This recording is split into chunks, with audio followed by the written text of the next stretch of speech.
ხვალ 4 სექტემბერს საქართველოს ეროვნული ნაკრები მსოფლიო საფეხბურთო ჩემპიონატის შესარჩევ ტურნირს თურქეთის უძლიერეს გუნდთან დაპირისპირებით გახსნის. თბილისის ბორის პაიჭაძის სახელობის დინამო არენაზე უპრინციპულესი მატჩი 20 საათზე დაიწყება და მას იტალიელ მსაჯთა ბრიგადა მოემსახურება.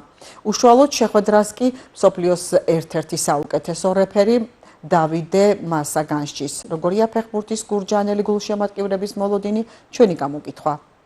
ხვალ იქნება რაღაც ნორმალური და მაგარი თამაში საქართველოსთვის. ძალიან მოიწადინებენ ბიჭები, მთავარია კიდევ ის რომ ყვარაცხელიამ აღიდგინა ტრამვა და მე მგონი ფორმაშია ხვალ. გაუჭირდება საკმაოდ ძლიერი ნაკრებია თურქეთი, მაგრამ ფიქრობ თანაბარი შესაძლებლობებია რა. თანაბარი შესაძლებლობები გვაქვს და ვნახოთ. მართალია ძალიან ძლიერი გუნდია თურქეთი, ტრადიციულად ყოველთვის გვიჭირს თურქებთან თამაში ეს ბოლო წლებში ვიძახით, თორე ადრე თურქეთი თბილისის დინამოს ბოდიში და წიფრებს ქონდა გაგდებული.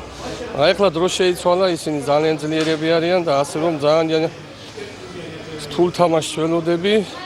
მე მაინც იმედი მაქვს, რომ ჩვენი ბიჭები მონდომებით ითამაშებენ და მოიგებენ ამ თამაშს. იმიტომ რომ სხვა ის არის რა, სხვა ჟილკა და სხვა მონდომება, ახლა აუდიტორია რო გიჭერს ხას, სხვა აღმაფრენ და თამაშობენ ჩვენი ბიჭები და იმედია რომ ხვალ გაგვახარებენ. მოლოდინი კარგი უნდა იყოს მე მგონი, იმიტომ რომ მაინც ახალი ჩემპიონატები ახალი დაწყება ფორმაში ის გუნდები ვერ არიან თურქეთი. ძლიერია, მაგრამ მაინც სახლის უპირატესობა და უნდა მოვიგოთ რა. სხვა გზა არ არის. მოლოდინი კარგია, ხო, რომ მოვიგოთ, მაგრამ თურქეთიც ისეთი ძლიერი გუნდია, რომ ფრედს კი გვაძლევს ხეს მაგათაც და მაგრამ ვერ გაიგებს. წაგების იმედი ყოველ შემთხვევაში არ მაქვს, მაგრამ მოგება უფრო გვაწყობს რა თქმა უნდა. ფიქრობ მაქსიმალურს გააკეთებენ, რომ ჯერ ხო ისეც გაიტანეს ჩვენი სახელი მართლა შორს და ფეხბურთის მოყვარული მაინც და მაინც არ ვიყავი უფრო ახალგაზრდობაში და ფეხბურთის შემაყვარეს ამ ბიჭებმა. წარმატებას უსურვებ, წამს რომ გულით ითამაშებენ და ბურთი მრგვალია. თურქეთის ნაკრები შეიძლება ძლიერია, მაგრამ საქართველოსი არა ნაკლებია. მოლოდინი მაქვს ძალიან ოპტიმისტური. ლამის დარწმუნებული ვარ, რომ თურქეთის ნაკრები ჩვენთვის არ უნდა იყოს პრობლემა, მით უმეტეს საკუთარ კედლებში. ისე რომ საქართველოში ფეხბურთი ახლა ისე ვითარდება და ისეთ დონეზეა, რომ თურქეთი ჩვენთვის წინაღობა ვერ ექნება ვერანაირად.